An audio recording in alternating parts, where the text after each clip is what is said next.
స్వరూప గారు నమస్కారం. నమస్తే రోషన్ గారు. ఎలా ఉన్నారు? Good, thank you so much Roshan గారు ఫర్ ఆస్కింగ్. ఇంటర్వ్యూ చేశారా మురళీమోహన్ గారు? కోడలుగా వస్తున్నారు అంటే ఆబ్వియస్లీ ఉంటుంది కదా. లేదండి, అత్తమామలు ఇద్దరు కూడా అసలు అలా ఏం లేదండి.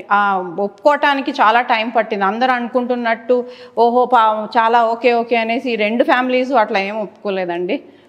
మా ఫ్యామిలీ సరే, ఆయన ఫ్యామిలీ సరే చాలా టైం తీసుకుంది ఒప్పుకోవటానికి. ఎందుకంటే చాలా చిన్న వయసు మా ఇద్దరిది. చిన్నపిల్లలు ఏం తెలుసు మీ ఇద్దరు కూతురుని ఇష్టపడిపోతున్నారు అనుకొని they asked us to take ఆ టైం. ఆయన అమెరికాకి వెళ్ళారు చదువుకోవడానికి, నేను నా కాలేజ్ చదువుకున్నా. ఇన్ఫ్యాక్ట్ మేము అసలు కలవలేదు, చూసుకోలేదు ఒకళ్ళకొకళ్ళు. చాలా సంవత్సరాలు ఇష్టపడ్డాం, చేసుకుందాం అనుకున్నాం. బట్ ఆయన అమెరికా చదువులు, ఆయన ఆటలతో బిజీగా ఉన్నారు. ఆ తర్వాత నేను నా చదువులతో బిజీగా ఉన్నాము. ఇన్ఫ్యాక్ట్ ఆ రోజుల్లో మాకు మొబైల్స్, ఈమెయిల్స్, ఫోన్స్ అట్లా ఏం లేవు. లెటర్స్ కూడా ఎప్పుడన్నా, ఎందుకంటే మా ఇంట్లో మా నాన్నగారికి లెటర్ వస్తే చింపి పారేస్తారని భయం. It was not easy love story either. But అన్నీ నిలబడి ఒక 8 years తర్వాత we got married. So it was a beautiful love story. Wow, in fact. super. So that is what it is important. So yes. Final గా అందరూ accept చేసిన తర్వాత హ్యాపీగా marriage చేసుకున్నాం. బట్ అలా ఇంటర్వ్యూ అట్లా ఏం లేదండి. ఒప్పుకునే వరకు ఇన్ఫ్యాక్ట్ నేను ఇవాళకి అంటాను, 8 years ఒప్పుకోవటానికి వెయిట్ చేసిన, ఒప్పుకున్న రోజు నుంచి ఇవాళ వరకు ఏ రోజున ఒక్క క్షణం కాదు, ఒక్క సెకండ్ కూడా నన్ను ఆడపిల్ల అంటారు కదా, అక్కడ పిల్ల కోడలుగా నన్ను ఏ రోజు ట్రీట్ చేయాలి. నేను ఈ ఇంట్లోనే పుట్టి పెరిగానేమో అనుకుంటా. నేను అమ్మా నాన్నగారని పిలుస్తా ఇద్దరిని, అత్తమ్మ మామయ్య గారిని. సో అంత హ్యాపీగా లైక్ యాక్సెప్ట్ చేసి ఓన్ చేశారు. నాకు ఇంకొకటి, ఆడపిల్లలకి అంటే వచ్చిన ఆ పిల్లకి మామగారితో రిలేషన్షిప్ వెరీ ఇంపార్టెంట్. బట్ మామగారు భర్తలాగానే భర్త ఈజ్ వెరీ ఇంపార్టెంట్. బట్ మామగారితో ఏంటంటే మార్నింగ్ వస్తారు, ఈవినింగ్ మళ్ళీ కలుస్తాము. రోజంతా ఉండేది అత్తగారితో. అందులో జాయింట్ ఫ్యామిలీస్లో ఉన్నప్పుడు దేర్ ఇస్ లాట్ ఆఫ్ అంటే కలిసి ఉన్నప్పుడు for me the support system that అమ్మగే నా లైఫ్లో ఇంకెవరూ ఆవిడని రీప్లేస్ చేయలేరు. అంటే బేసికల్గా అంటుంటారు మేడం, ఒక ఆడపిల్ల ఒక పెద్దింటికి కోడలుగా వెళ్తున్నప్పుడు చాలా ఎక్స్పెక్టేషన్స్ మనకి ఉంటాయి, వాళ్ళకి ఇంకా అంతకుమించి ఎక్కువ ఎక్స్పెక్టేషన్స్ ఉంటుంది. House management, people management, relatives management, ఇవన్నీ ఉంటాయి. ఇవన్నీ క్యారీ చేయగలరా, చేయలేరా, ఈగో అని ఒకటి ఉంటుంది, అది అడ్డుపడుతుందా, ఇవన్నీ క్యాలిక్యులేషన్స్ ఉంటాయి కదా. మీరు ఆ ఇంటికి కోడలుగా వెళ్ళినప్పుడు ఈ ఈక్వేషన్స్ ఏదన్నా ఇబ్బందిగా ఫీల్ అయిన సందర్భాలు ఉన్నాయా? అదే చెప్తాను కదండి, అమ్మ నా మీద ఆ బర్డెన్ ఏమీ పడనివ్వలేదండి. మొత్తం అన్ని ఈక్వేషన్స్ ఆవిడే మేనేజ్ చేశారు. సో నాకేం తెలీదు. మొత్తం ఆవిడ ఒకటే చెప్పారు, నువ్వు చదువుకోవాలనుకుంటున్నావా మళ్ళీ చదువుకో, పై చదువులు చదువుకోవాలంటే చదువుకో, ఉద్యోగం చేయాలనుకుంటే చేసుకో, నీకేం చేయాలంటే అది చేయి, కానీ ఈ ఫ్యామిలీ రెస్పాన్సిబిలిటీ ఏంటి, పేరేంటి, పద్ధతులు ఏంటి, ఇవన్నీ మనసులో పెట్టుకొని ఎప్పుడు నాన్నగారి పేరుకి సరిపడా, ఈ ఫ్యామిలీ పేరుకి సరిపడా బాబు నేను కావాలని చేసుకుంటున్నాడు కాబట్టి తన ఆనందానికి ఏది ఇది లేకుండా ఉండు అని ఆవిడ మొత్తం నేను పని చేస్తున్న రోజులు పాపని పెంచడం కానివ్వండి, నాకు సపోర్ట్ సిస్టమ్ కానివ్వండి. నేను వెళ్ళి పని చేసి వస్తుంటే వేడివేడిగా టేబుల్ మీద నా కోసం వెయిట్ చేసేవారు ఫుడ్ పెట్టడం కోసం. కన్న బిడ్డలకి కూడా బహుశా నేను నా కూతురికి ఇంకా చేయనండి, వాళ్ళకి నేను అంత అలా చేయను కూడా అలా చేసేవారు. సో ఆ support system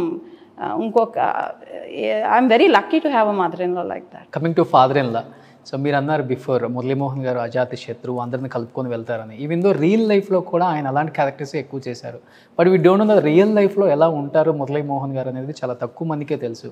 even though still ఆయన కాస్ట్లీగా ఏది వాడరు, బట్టలు కూడా చాలా తక్కువ రేట్ పెట్టి తీసుకోవాలి, మనం ఓన్ చేయించుకోవాల్సిన అవసరం లేదు సొసైటీలో అని చెప్తూ ఉంటారంట. Is it correct ma'am?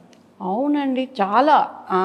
మావయ్య గారికి బ్రాండ్స్ అసలు ఇష్టం లేదు. ఫస్ట్ ఆఫ్ ఆల్ ఆయనకి మేమేమన్నా ఎప్పుడన్నా బ్రాండెడ్ బట్టలు కొన్నా రేట్లు చింపేసి అదేదో తెలియకుండా చేస్తాము. ఇటీవల ఇంట్లో ఒక పెళ్లి జరిగితే కూడా మేమందరం వెళ్ళి కొంచెం అంటే వాళ్ళ రోజుల్లో బ్రాండ్స్ డిజైనర్స్ ఇవన్నీ అందరం కొనుక్కునేవే కదా. ఆయనకి వెళ్ళి కొనాలి అనుకున్నప్పుడు కూడా మేము వెళ్ళి ఆ డిజైనర్కి రిక్వెస్ట్ చేయాల్సి వచ్చింది, ఆయనకి రేట్ అడిగితే చెప్పమాకండి ప్లీజ్ అని చెప్పి. ఎందుకంటే ఆయన అస్సలు నచ్చదు ఆయనకి. ఎందుకు ఇంత ఖర్చు అంటే అండ్ నాకు అర్థం కూడా అవుతుందండి.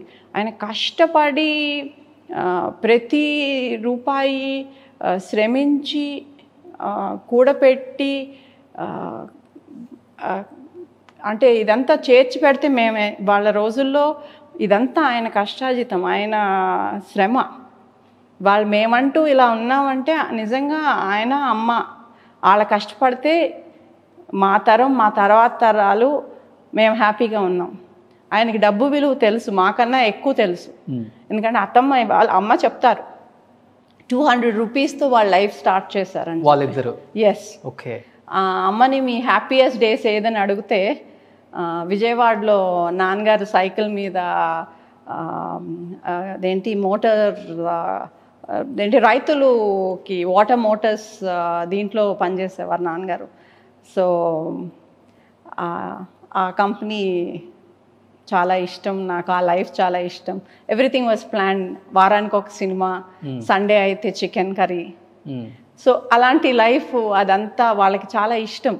సో అవన్నీ ఆ తీపి గుర్తులు నెవరేసుకుంటా ఆ విలువలతో కూడిన జీవితాన్ని గుర్తు చేసుకుంటూ ఆ 200 రూపాయలు 2 కోట్లైనా 200 కోట్లైనా 2000 కోట్లైనా 20,000 కోట్లైనా స్టిల్ అదే లైఫ్ లీడ్ చేస్తున్నారు కదా వాళ్ళు.